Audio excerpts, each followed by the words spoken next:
Hello. You're back from Greece. Back from Greece. I know, it was Jet amazing. lag. Yeah, jet lag, so bear with me today if I fumble my words even more than usual. Mhm. So I came across a post on social media by Chris, the co-creator. Mhm. Everything you sent me from him has Oh, been like thing. I'm just yeah. like it's so deep and resonant and like he speaks truth. Like things that like I know but have never known or had the words for. And Mm. in such a poetic and strong way that holds like accountability and love at the same time. It's beautiful. Yeah, he's like a word wizard. Yeah. Just so beautiful with words.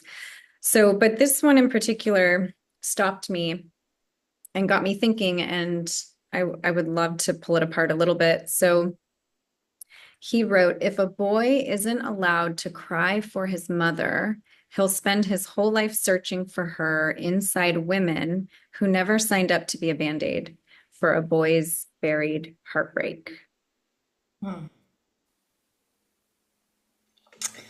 I'm remembering in our last conversation, I think the question that I asked you was like, how do you raise boys to become like a man or a gentleman? And then our conversation kind of diverted a bit, where it's like, how are we feeling from our last conversation? And so this brings up that question for me in a way that is related to how mothers are with their boys. And so much more than that. What are the effects of parenting and mothering on boys and men, and what does that look like and show up as in relationship and otherwise? Right. How are we raising boys to become men who are in their wounded masculine? I also heard recently it described as someone in their wounded masculine versus someone in their divine masculine. Mm-hmm. Mm-hmm. I was talking with a friend yesterday.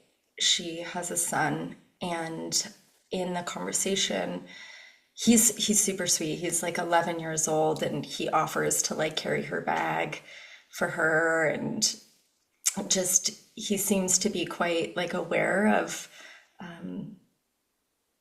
just being a help.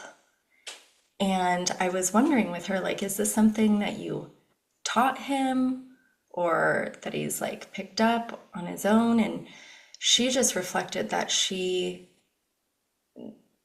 of course, there are times that she mentions things, but she's just been very loving and nurturing with him in his life. And he's kind of picked up through observation.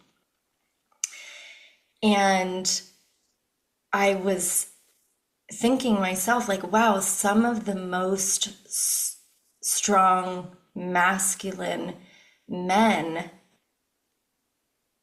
also seem to be really embodied in this soft, emotional nurturing. Have you noticed that? Like, Hmm. I'm seeing this really interesting, almost juxtaposition of what I've previously believed, maybe as like a masculine man, or like society believes as a masculine man, but this different like prototype of this like strong embodied like super masculine man, but is also so soft and attuned and caring and nurturing of the feminine. Like that's the whole package there, Yeah. right? It's not power over. It's like so powerful that it can like see and support and hold and honor and not be like shaken by. Yeah. Right. To want to support and guard and protect is a really nurturing energy. It's this consideration for the other and honoring. Mm-hmm.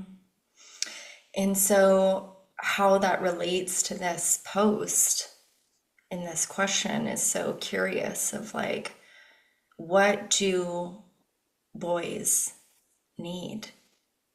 And in that question, like boys calling out for their mothers, then go looking for a wife. And then the wife needing to, or being asked to hold this role that she was never meant to. And so, how do we look into that? Like, what do boys need? What is this calling out? What does it look like? What would it mean? And what would it look like for them to be held and listened to and heard? So much. A difference I'm thinking about in the man who takes care of so, let's see, like opening the door, or I'm trying to think of another example. Pays for, Yeah, right. Yeah, pays for something, opens the door. The energy of that can be a needy, people-pleasing energy. Like, I'm doing this to be a good boy, to get recognition, to be seen, to receive your approval. right, it's performative versus Performative. right. And almost can be out of fear or out of creating an image. Mm-hmm.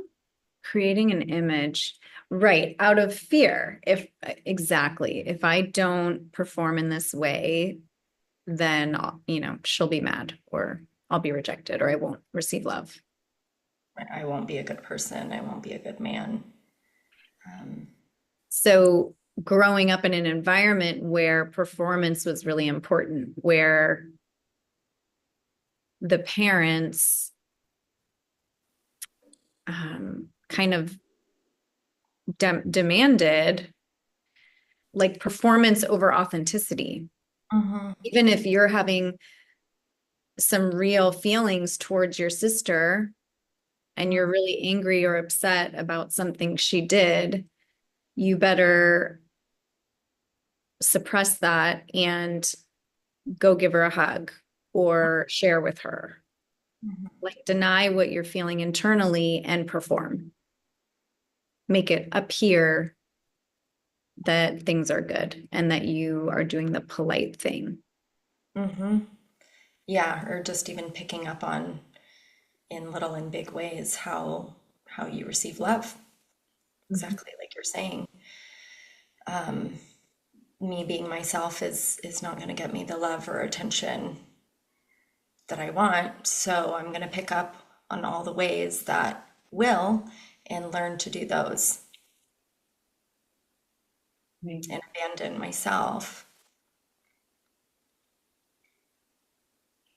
And that can look in the way that we're talking about becoming performative in maybe like a chivalry way, but also there's so many other ways that that could look in even very damaging ways. Um, we've talked about this a while ago of like the compliance or rebellion, complying to the performance or rebelling against doing anything like that or even being authentic.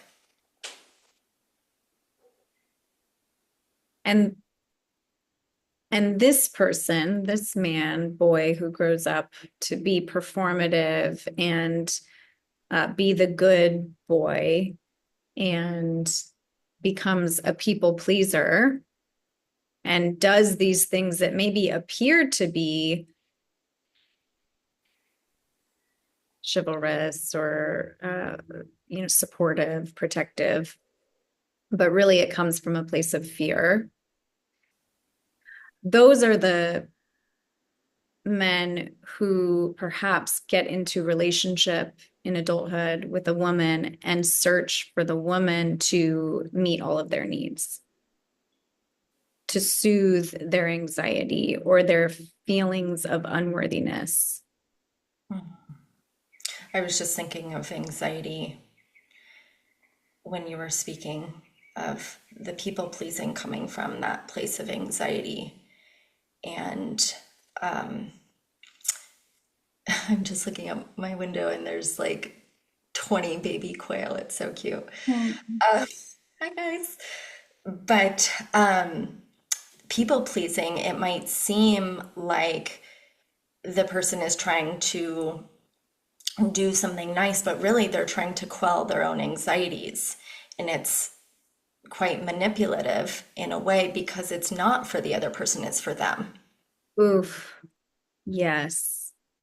And speaking from a like experience with people pleasing, that hit hard because you think you're a nice person, you think you're doing things for other people, but it's really trying to serve this place inside that doesn't feel good enough, that is anxious about how other people perceive you, and just got chills.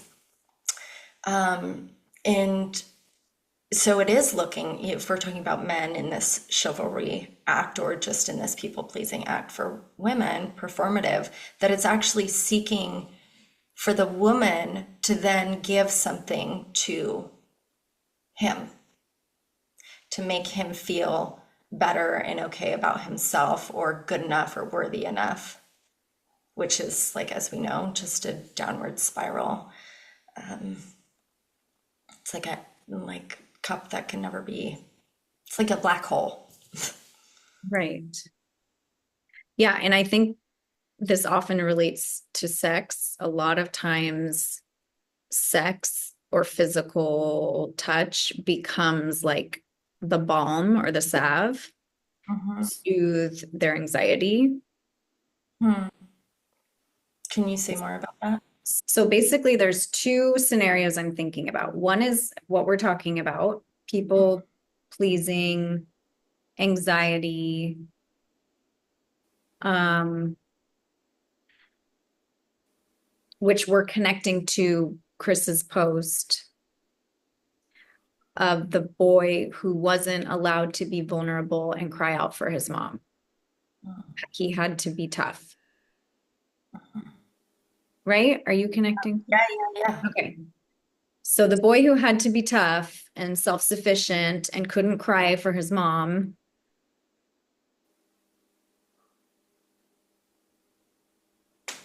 could become the anxious people pleaser, yeah. Hmm. like deny what you're feeling and perform. And please others in order to feel okay and worthy. And so in the adult relationship, he looks to his partner, as you were saying, to soothe his own anxiety. And so he performs, he opens the door, he buys the meal, he does these things that on the surface seem really nice and are of service to other, but really it's to soothe his own anxiety about not being loved or worthy. Hmm. And that often can show up. Often sex is a part of that, Hmm. where sex is like the ultimate place that he feels seen and connected and worthy. Hmm. And so if that is lacking, it creates immense tension and insecurity. If what is lacking, the sex is okay. Mhm. Hmm. Yep. If we're not doing it enough, if she doesn't desire me enough, if she's not initiating, he feels anxious and worthless. Mm.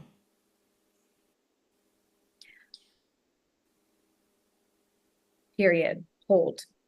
I'm also thinking about, as I was saying before, the person, and this does not have this, none of this has to be gender-based. Anyone could experience this, but so the person who grows up feeling invisible in their family, unimportant, nobody notices me, nobody hears me, they can grow up to seek attention and validation externally. So if I can just get someone, whoever, whatever sex they're attracted to, if I can just get in, so in my case, if I can just get a man to desire me, Mm, to be attracted to me, any man, mhm, then I feel worthy. I feel seen. I feel enough. It's this band-aid or this soothing of that wound of never feeling seen mhm, as a child.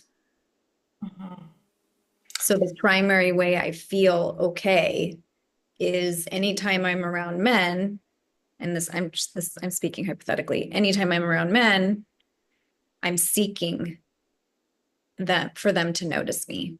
mhm. That reminds me of like narcissistic supply, Mm-hmm. to get more supply and validation all the time, but it's not gonna land anywhere because you can never like feel the inside from the outside like that. I mean, you can in the sense of like being a child and being raised and have your parents and caregivers loving and attuned. But I think when there's that deep of a wound there, the wound needs to be tended to. Otherwise, any kind of validation from the outside is just, no, that's not the right way to say it. Not any kind of validation, but the validation that comes from seeking to fill a wound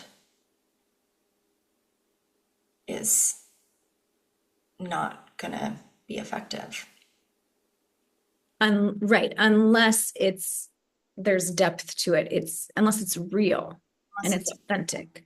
Because as this wounded person is out seeking that attention and validation, well, that person I might be successful in getting them to be attracted to me in that moment, but they're not, and so I feel seen, Mhm. getting some kind of validation, but they don't actually see me and know me, right? On a deep level.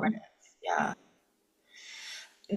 Another thought that I was having is like this kind of like performative action of being like a good boy, that's almost like a nicer reaction or response to this wound than other ones can be, right? For a young boy that was wounded and didn't get the love and care and attention and affection from his mother. Like this performative can, of course, it's manipulative and self-fulfilling in a lot of ways through the people pleasing, but like another way that can happen is actually more degrading in violence and oppression towards women or anyone, but maybe especially women because he didn't get what he needed from his mother. And so there's a way that they can seek to take in more overt ways or diminish the power of women because it's the woman that hurt them or didn't give them what they need. So just thinking there's so many different ways that this can look and show up, from, yeah, trying to take something or consistently try to get something from women. That's a great point. Yeah, it can show up different ways. And there are certain adaptations like the people pleaser that seem nicer. Yeah, we can handle that more. That's, oh, they're at least being kind or serving in some way, or other people are getting some benefit. So that one's okay. But yeah, and then there are more offensive They're actually both quite offensive though, because I think the people pleaser is harder to spot. It is. It's harder to identify the issue because there's so many nice things happening, maybe, or like nice on the outside. And so it's actually can take longer or be a more difficult process in really acknowledging the unhealthy aspects of it. And sometimes is like equally as damaging, and maybe in some cases more, because people get into relationships or with someone like that, whereas they wouldn't with somebody had more overt thoughts and behaviors towards women. So it's just interesting to think about. Yeah, so the energy of the wounded masculine is self-serving in some way. Yeah, the energy of the wounded masculine is self-serving. Yes. And in some cases, overtly trying to injure, take from, in order to be self-serving. Yeah. Right. To soothe my own pain or anxiety or anger. And the energy of the divine masculine is other serving. No, I think it would be like a healthy relationship between both. Like it knows it's like he knows his worth. I guess I was saying it in the sense of like masculine just being this like archetypal energy, but like a divine masculine or a healthy masculine would like be maybe not self-serving, but self-honoring. Mm. And Self, other honoring. yeah, like I was, when I said both, it was like, yes, other focus, but it was really self and other honoring.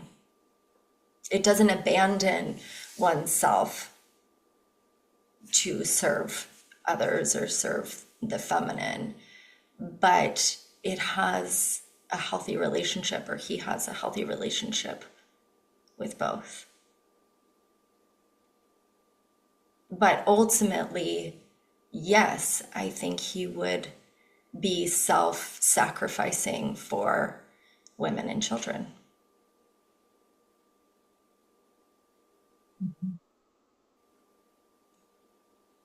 If there came a time or a moment that that needed to happen. What do you think about that? I I agree. Yeah, to serve and consider the other is not threatening to the self. It can do both. It can hold the self and the other. Gosh, I want you to say that again. Mhm. Serving and supporting and considering the other is not threatening to the self. It can hold both the self and the other at the same time, which is differentiation. Right? That is a secure person. I can Right. hold on to myself and enter into somebody else's world. Both can exist. Me and other can exist at the same time and be different. I think that we are speaking to how powerful a healthy masculine presence and how necessary a healthy masculine presence is in families, in the world, in society, in communities. Like a healthy masculine supports a woman to what? To be, to thrive, to create, to nurture.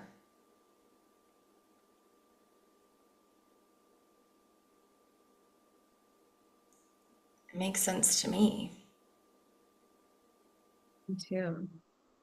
So to come back to that post, so if the for the boy who is told not to yearn for his mother or be vulnerable, Is ignored, shamed, dismissed, told to be a man, toughen up, don't cry, will look to women or, yeah, or a partner to provide a sense of safety. and what would you say that looks like a lot of the time? Like he's needing something from her. Like he's needing approval, he's needing reassurance, he's needing a lot of nurturing himself. He needs Yeah. to be cared for in the home, in the like just in the myriad of different ways to supposedly feel an ounce of motherly love. Right. It's seeking emotional mothering from romantic partners and confusing love with being rescued or emotionally fed by the other. Right. And so I'm having this thought in this moment of like even a woman who,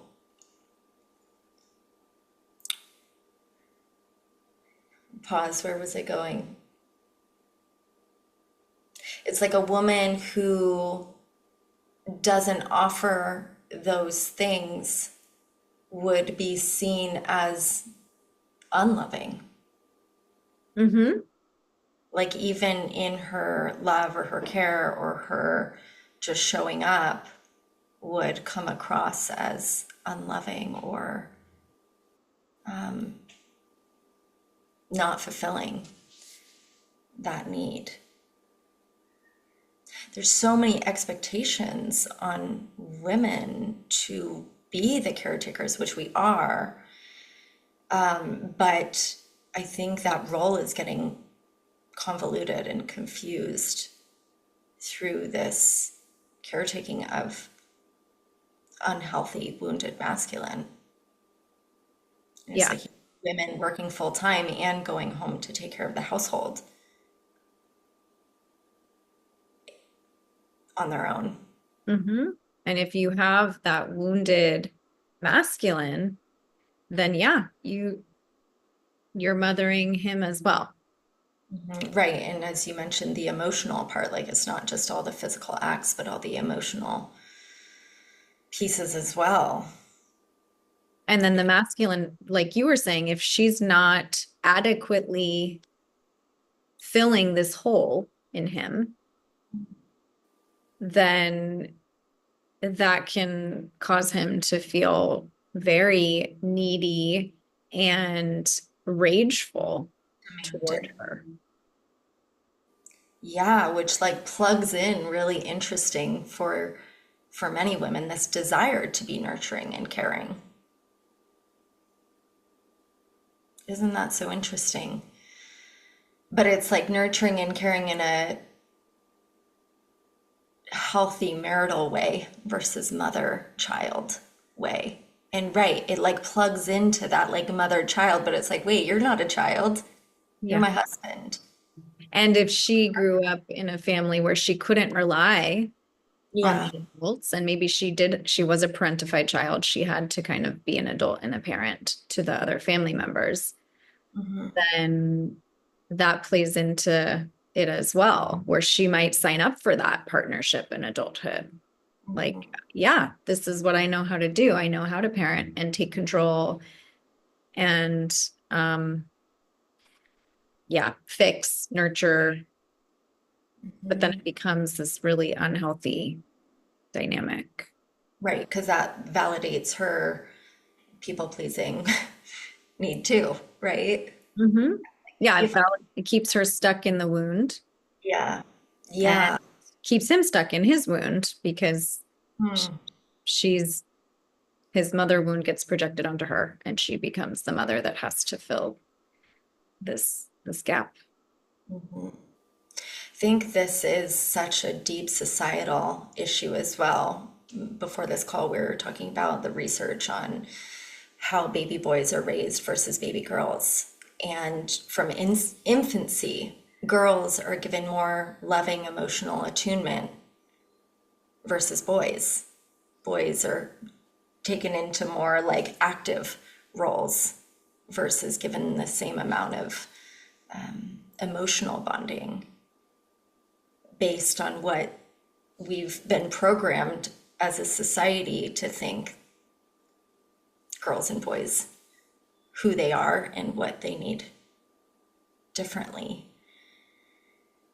And it's fascinating to think about how, as mothers and community members, we can change that and what that might look like raising our sons Yeah, differently.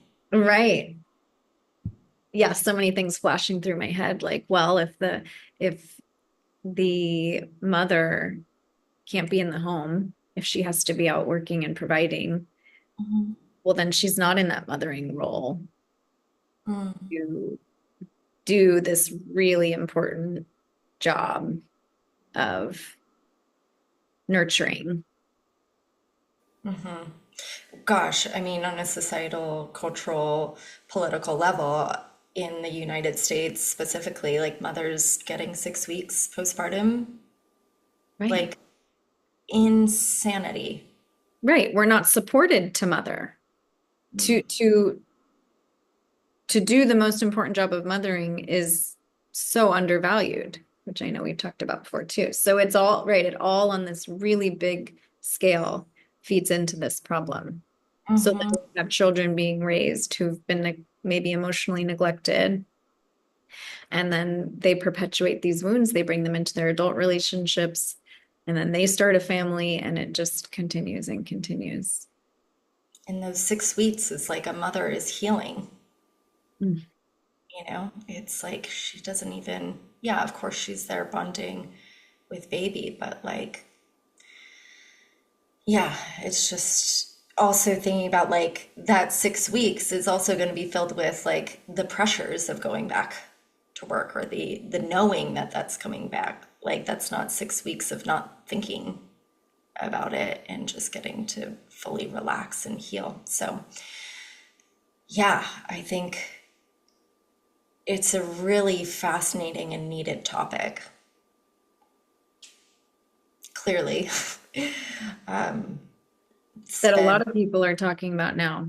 It a really lot of people seems are like talking something about. I shifting. think it's as a culture we are desperate really to find the balance, the roles, the solutions, how we can function together in relationship, marriages, as communities, and to make a healthier society. Yeah, I'm just thinking as we wrap up here, maybe we have a follow-up conversation about coming back to these ways that we are wounded as children, how Mm, that shows up in adulthood, and then perhaps how we start to heal and grow out of that. absolutely. Yeah, I love that. Okay. Thanks, Thanks, everyone. everyone. Go take a nap, Allie. Exactly.